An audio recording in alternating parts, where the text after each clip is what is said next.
Hi there, it's John from Decent Espresso, and I want to show you the new advanced shot editor that I'm working on. It's just about working, but I want to get some feedback before I finish coding it all. So here's the main Decent Espresso, the D1 Plus page, and I'm hitting Settings. And then I've got a list of a bunch of presets. I'm going to hit E61 with pre-infusion and look at it, and that's a preset that's already set up. Let's say I want to make it have a declining flow. So there is the shot as I like it. But now let's say I want to do something a bit special, and I want to make the temperature of the water during pre-infusion be a few degrees hotter, because I've got a theory that that'll taste better. So what I can do now is hit Advanced, and what it's done is it's broken up the 3 stages of that pressure profile into its actual detailed steps, so you can see and you can change all the little particulars of it. So here it's got a pre-infusion, a rise and hold step, and decline step. And the pre-infusion, let's just say the temperature here was 89.5. Let's say I want to go to 91.5. So 2 centigrade warmer water temperature for pre-infusion.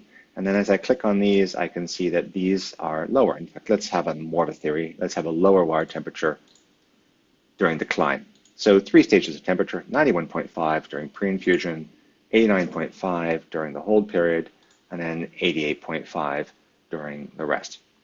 And to go back here, here's pre-infusion. I also have the ability to change the sensor. Now that's what the temperature goal should be, because the water temperature changes automatically whether the goal is for the temperature of the coffee to be 91.5 or the temperature of the water. Right, so generally the coffee is what you want, but if you want to emulate older machines that don't have this capability, then you would click clear and just have it be the water temperature. Here's where I change the flow rate.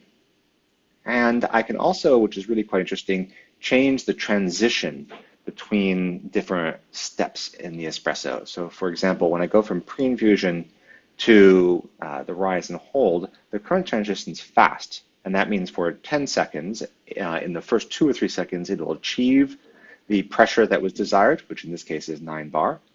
And then it'll just hold it for 9 bar. But if I were to change this from fast to smooth, then what would happen is over this 10-second period, it would go from the pre-infusion pressure, whatever it might be, to 9 bar completely smoothly over the 10-second period. Now these duration numbers here, you can have a duration of a step that's either in time or in volume. Now in the standard pressure and flow wizards that help you make those, it's always time-based. But if you want to do measures of water, and some people think of their espresso in terms of volumetric water quantities, you can certainly do it. So what you would do here is set the time to be something too high, and then change the volume of water down so that it actually was the number you're looking for.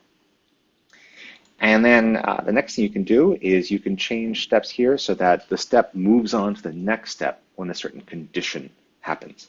So for example, with pre-infusion, we're looking to put in 10 seconds of water, no more than 200 mils of water. We'll never get there. And we wanted to stop at 3 bar.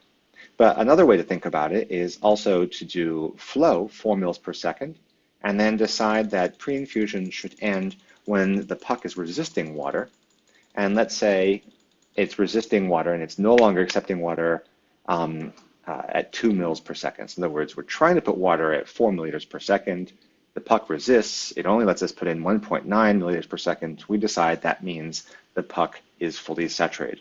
So that's another way to do that. And the goal really here was to be able to emulate any espresso we could think of, because you can also, for example, have steps that do nothing. So here I can insert another step, and I do pre-infusion pause. So I'm going to do a pre-infusion, and then afterwards I'm going to do a pause, 10 seconds, say.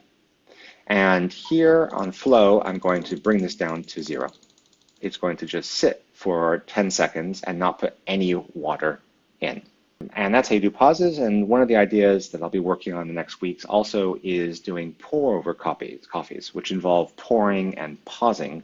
And this is a way to do that. Now, one other thing I'll mention is that you see where this is flow of 0. Flow of 0 means run water, and then in the previous step, and then here, just hold the pressure and don't do any more water. But if there is pressure, it just holds it.